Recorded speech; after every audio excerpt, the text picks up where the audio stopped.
నమస్తే అండి, నేను అపర్ణ. భారతీయ సంస్కృతికి స్వాగతం. నేటి నుండి కార్తీక మాసం ప్రారంభం సందర్భంగా కార్తీక మాస విశిష్టతను, శివకేశవుల ఔన్నత్యాన్ని వివరించే కార్తీక మాస పారాయణం కథలను నేటి నుంచి విందాం. ఈ 30 రోజులు కార్తీక మాస పారాయణ కథలను మిస్ అవ్వకుండా చూడాలి అనుకుంటే మన భారతీయ సంస్కృతి ఛానల్ని సబ్స్క్రైబ్ చేసుకోండి. మొదటి రోజు పారాయణం. పూర్వం నైమిషారణ్యమునకు సూత మహర్షి రాగా ఆయనను సౌనకాది మునులు సత్కరించి సంతుష్టుని చేసి కైవల్యదాయకము అయిన కార్తీక మాస మహాత్మ్యమును వినిపించి మమ్ములను ధన్యులను చేయమని కోరారు. వారి కోరికను మన్నించిన వ్యాస శిష్యుడైన సూతర్షి, సౌనకాదులారా, మా గురువుగారైన భగవాన్ వేదవ్యాస మహర్షుల వారు ఈ కార్తీక మహాత్మ్యాన్ని అష్టాదశ పురాణములలోని స్కాంద, పద్మ పురాణములు రెండింటా కూడా వక్కాణించి ఉన్నారు. ఋషిరాజైన శ్రీ వశిష్ఠుల వారిచే రాజర్షి అయిన జనకునకు స్కాంద పురాణములోను, హేలావిలాస బాలామణి అయిన సత్యభామకు లీలామానుష విగ్రహుడైన శ్రీకృష్ణ పరమాత్మచే పద్మపురాణములోనూ ఈ కార్తీక మహాత్మ్యము సవిస్తరముగా చెప్పబడినది. మన అదృష్టము వలన నేటి నుంచే కార్తీక మాసం ప్రారంభం కావున ప్రతిరోజు నిత్యపారాయణగా ఈ మాసమంతా కార్తీక పురాణ శ్రవణమును చేసుకుందాము. ముందుగా స్కాంద పురాణములోని వశిష్ఠ ప్రోక్తమైన కార్తీక మహాత్మ్యాన్ని వినిపిస్తాను, వినండి అంటూ చెప్పసాగాడు. పూర్వం ఒకసారి సిద్ధాశ్రమంలో జరుగుతున్న యాగానికి అవసరమైన ద్రవ్యార్థి అయిన వశిష్ఠ మహర్షి జనక మహారాజు ఇంటికి వెళ్ళాడు. జనకునిచే యుక్త మర్యాదలు అందుకొని తను వచ్చిన విషయాన్ని ప్రస్తావించాడు. అందుకు జనకుడు ఆనందంగా అంగీకరించి, హే బ్రహ్మర్షి, మీ యాగానికి ఎంత ద్రవ్యం కావాలన్నా నిరభ్యంతరంగా ఇస్తాను, కానీ సర్వపాపహరమైన ధర్మ సూక్ష్మాన్ని నాకు తెలియచేయండి. సంవత్సరములోని సర్వమాసముల కంటే కార్తీక మాసం అత్యంత మహిమాన్వితమైనదని, ఆ వ్రతాచరణము సమస్త ధర్మాల కన్నా శ్రేష్టతరమైనదని చెబుతూ ఉంటారు కదా. ఆ నెలకు అంతటి ప్రాముఖ్యం ఎలా కలిగింది? ఆ వ్రతము ఉత్కృష్ట ధర్మము ఏ విధంగా అయింది అని అడగగా మునిజన వశిష్ఠుడైన వశిష్ఠుడు జ్ఞానహాసమును చేస్తూ ఇలా ప్రవచించాడు. జనక మహారాజా, పూర్వజన్మలలో ఎంతో పుణ్యం చేసుకుంటేనే కాని సత్వశుద్ధి కలగదు. ఆ సత్వశుద్ధి కలిగిన నీ వంటి వారికి మాత్రమే ఇటువంటి పుణ్యప్రదమైనది, వినినంత మాత్రం చేతనే అన్ని పాపాలను అణచివేసేది అయిన కార్తీక మహాత్మ్యమును వినాలనే కోరిక కలుగుతుంది. విశ్వశ్రేయాన్ని దృష్టిలో ఉంచుకొని నీవడిగిన సంగతులను చెప్తాను, విను. ఓ విదేహ, కార్తీక మాసములో సూర్యుడు తులా సంక్రమణములో ఉండగా సహృదయతతో ఆచరించే స్నాన, దాన, జప, పూజాదులు విశేష ఫలితాలు ఇస్తాయని తెలుసుకో. ఈ కార్తీక వ్రతాన్ని తులా సంక్రమణాదిగా గాని శుద్ధ పాడ్యమి నుండి గాని ప్రారంభించాలి. ముందుగా సర్వపాపహరం పుణ్యం వ్రతం కార్తీక సంభవం నిర్విఘ్నం కురుమే దేవా దామోదర నమస్తుతే అంటే, ఓ దామోదర, నా ఈ వ్రతమును నిర్విఘ్నంగా పూర్తి చేయము అని నమస్కార పూర్వకంగా సంకల్పించుకొని కార్తీక స్నానం ఆచరించాలి. సూర్యోదయ వేళ కావేరీ నదిలో స్నానం చేసిన వారి పుణ్యం చెప్పనలవి కాదు. సూర్యుడు తులారాశిని ప్రవేశించగానే గంగా నది ద్రవరూపం ధరించి సమస్త నదీ జలాలయందున చేరుతుంది. వాపి, కూప, తటాకాది సమస్త సజ్జలాశయాలలోనూ కూడా విష్ణువు వ్యాపించి ఉంటాడు. బ్రాహ్మణుడైన వాడు కార్తీక మాసంలో నదికి వెళ్లి హరిధ్యానయుతుడై కాళ్ళు చేతులు కడుక్కొని ఆచమించి శుద్ధాత్ముడై మంత్రయుక్తంగా భైరవాజ్ఞను తీసుకొని మొలలోతు నీటిలో నిలబడి స్నానం చేయాలి. పిదప దేవతలకు, ఋషులకు, పితరులకు తర్పణాలను వదలాలి. అనంతరం అఘమర్షణ మంత్రజపంతో బొటనవేలి కొనతో నీటిని కిలికి 3 దోసెళ్ల నీళ్లను గట్టుమీదకు చిమ్మి తీరము చేరాలి. చేరగానే కట్టుబట్ట కొనలను పిండాలి. దీనినే యక్షతర్పణం అంటారు. అనంతరం పొడివి, మడివి, తెల్లనివైన వస్త్రాలను ధరించి హరిస్మరణ చేయాలి. గోపీచందనంతో 12 ఊర్ధ్వపుండ్రాలను ధరించి సంధ్యావందన, గాయత్రి జపాలను ఆచరించాలి. ఆ తరువాత ఔపాసనము చేసి బ్రహ్మయజ్ఞం ఆచరించి తన తోటలో నుండి తెచ్చిన చక్కటి పుష్పాలను తెచ్చి శంఖ చక్రధారి అయిన విష్ణువును సాలగ్రామమందు ఉంచి సభక్తిగా షోడశోపచారాలతోనూ పూజించాలి. అటుపిమ్మట కార్తీక పురాణ పఠనమును గాని శ్రవణమును గాని ఆచరించిన వాడై స్వగృహాన్ని చేరి దేవతార్చన, వైశ్వదేవాదులను పూర్తి చేసి భోజనము చేసి ఆచమించి పునఃపురాణ కాలక్షేపమును చేయాలి. సాయంకాలం కాగానే ఇతర వ్యాపారాలన్నిటినీ విరమించుకొని శివాలయంలో కానీ విష్ణువాలయంలో కానీ యథాశక్తి దీపాలను పెట్టి అక్కడి స్వామిని ఆరాధించి భక్ష్య భోజ్యాదులు నివేదించి శుద్ధవాక్కులతో హరిని స్తుతించి నమస్కరించుకోవాలి. ఈ కార్తీక మాసం పొడుగునా ఈ విధంగా వ్రతాన్ని చేసిన వారు పునరావృత్తి రహితమైన వైకుంఠాన్ని పొందుతున్నారు. ప్రస్తుత పూర్వజన్మార్జితాలైన పాపాలన్నీ కూడా కార్తీక వ్రతం వలన హరించుకుపోతాయి. వర్ణాశ్రమ లింగ వయోభేదరహితంగా ఈ వ్రతాన్ని ఎవరు ఆచరించినా సరే వాళ్ళు మోక్షార్హులు కావడం నిస్సంశయం.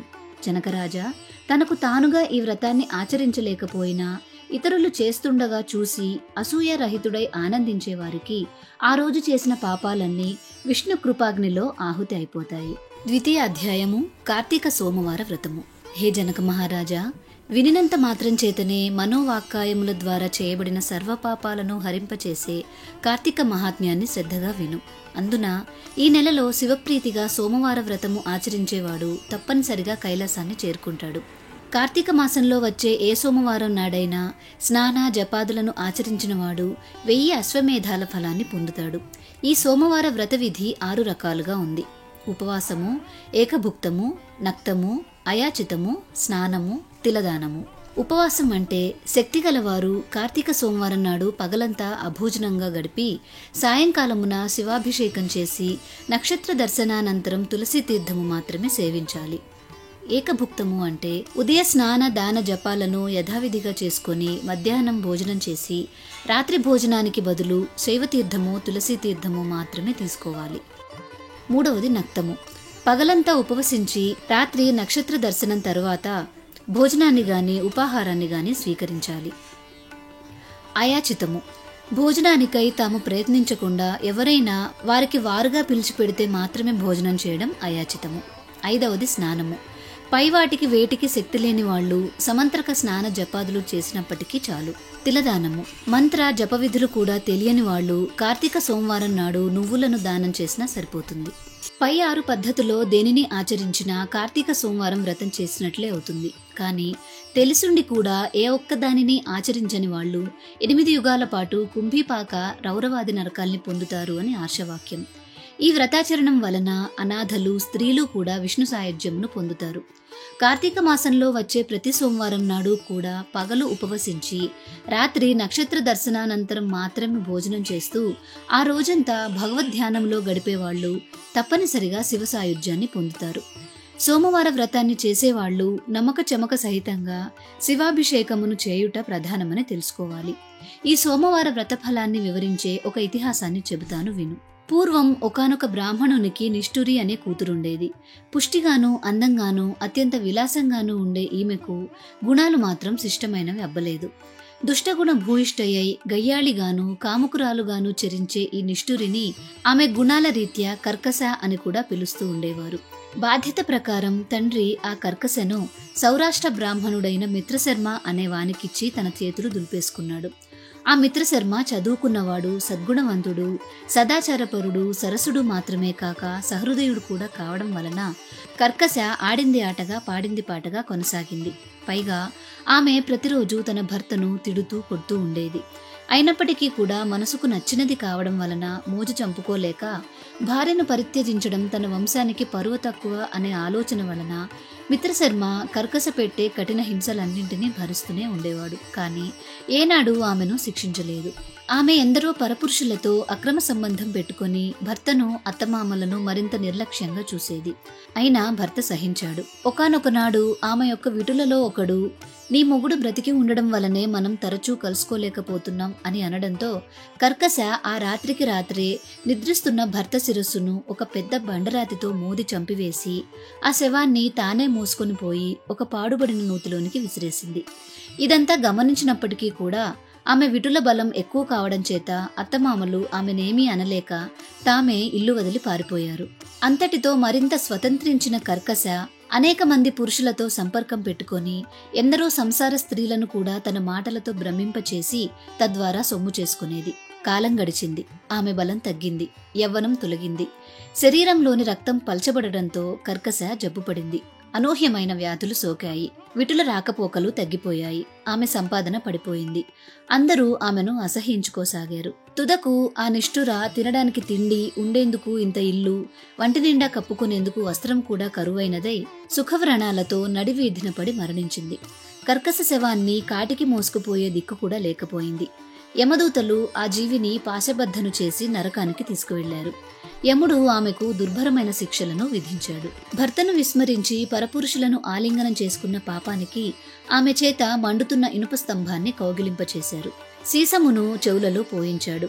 కుంభీపాక నరకానికి పంపాడు. ఆమె పాపాలకు గాను ఆమె ముందరి 10 తరాల వారు, తదుపరి 10 తరాల వారు ఆమెతో కలిసి మొత్తం 21 తరాల వాళ్లు కుంభీపాకంలో కుమిలిపోసాగారు. నరకానుభవం తర్వాత ఆమె 15 సార్లు భూమిపై కుక్కగా జన్మించింది. 15వ పర్యాయమున కళింగ దేశములో కుక్కగా పుట్టి ఒకానొక బ్రాహ్మణ గృహంలో ఉంటూ ఉండేది. ఇలా ఉండగా ఒక కార్తీక సోమవారం నాడు ఆ బ్రాహ్మణుడు పగలు ఉపవాసముండి శివాభిషేకాదులను నిర్వర్తించి నక్షత్ర దర్శనానంతరం నక్త స్వీకారానికి సిద్ధపడి ఇంటి బయలులో బలిని విడిచిపెట్టాడు. ఆనాడంతా ఆహారం దొరకక పస్తుపడి ఉన్న కుక్క ప్రదోష దినాన ఆ బలి అన్నాన్ని భుజించింది. బలిభోజనం వలన దానికి పూర్వస్మృతి కలిగి, ఓ విప్రుడా రక్షింపుము అని అరిచింది. దాని అరుపులు విని వచ్చిన విప్రుడు కుక్క మాట్లాడ్డాన్ని గమనించి విస్తుపోతూనే, ఏమి తప్పు చేశావు, నిన్ను నేనెలా రక్షించగలను అని అడిగాడు. అందుకా కుక్క, ఓ బ్రాహ్మణుడా, పూర్వజన్మలో నేనొక విప్రవనితను. కామముతో కళ్ళు మూసుకుపోయి జారత్వానికి ఒడిగట్టి భర్తృహత్యకు వర్ణసంకరానికి కారకురాలినైన నేను పతితను. ఆయా పాపాలకు అనుగుణంగా అనేక కాలం నరకంలో చిత్రహింసలు అనుభవించి ఈ భూమిపై ఇప్పటికీ 14 సార్లు కుక్కగా పుట్టాను. ఇది 15వ సారి. అటువంటిది ఇప్పుడు నాకు హఠాత్తుగా ఈ పురాజన్మాలెందుకు గుర్తుకు వచ్చాయో అర్థం కావడం లేదు. దయచేసి విశదపరచుమని కోరింది. బ్రాహ్మణుడు సర్వాన్ని జ్ఞానదృష్టి చేత తెలుసుకొని, సునకమా, ఈ కార్తీక సోమవారము నాడు ప్రదోష వేళ వరకు పస్తూ ఉండి నాచే విరువబడిన బలి భక్షణమును చేయుట వలనే నీకు ఈ పూర్వజన్మ జ్ఞానం కలిగింది అని చెప్పాడు. ఆపై ఆ జాగిలము, కరుణామయుడైన ఓ బ్రాహ్మణుడా, నాకు మోక్షమెలా సిద్ధించునో ఆనతీయమని కోరిన మీదట దయాళువైన ఆ భూసురుడు తాను చేసిన అనేకానేక కార్తీక సోమవార వ్రతాలలో ఒక సోమవారం నాటి వ్రతఫలాన్ని ఆ కుక్కకి ధారపోయగా ఆ క్షణమే ఆ కుక్క తన సునక దేహాన్ని పరిత్యజించి దివ్య స్త్రీ శరీరిణి అయి ప్రకాశమానహార వస్త్ర విభూషితయై పితృదేవత సమన్వితయై కైలాసమునకు చేరింది. కాబట్టి ఓ జనక మహారాజా, సదా శ్రేయస్సులను కలిగించే ఈ కార్తీక సోమవార వ్రతాన్ని నీవు తప్పనిసరిగా ఆచరించు అంటూ వశిష్ఠుడు చెప్పడం ఆపాడు. మొదటి రోజు పారాయణం సమాప్తం. ఈ కార్తీక పురాణంలోని మిగిలిన పారాయణ కథలను కూడా చూడాలి అనుకుంటే భారతీయ సంస్కృతి ఛానల్ని సబ్స్క్రైబ్ చేసుకుని బెల్ ఐకాన్ని యాక్టివేట్ చేసుకోండి. నేను వీడియోస్ పోస్ట్ చేయగానే మీకు నోటిఫికేషన్స్ అందుతాయి. ఈ వీడియో మీకు నచ్చినట్లయితే లైక్ చేసి మీ ఫ్రెండ్స్ అండ్ రిలేటివ్స్కి షేర్ చేయండి. రేపటి రోజు పారాయణంలో మళ్ళీ కలుసుకుందాం. నమస్కారం.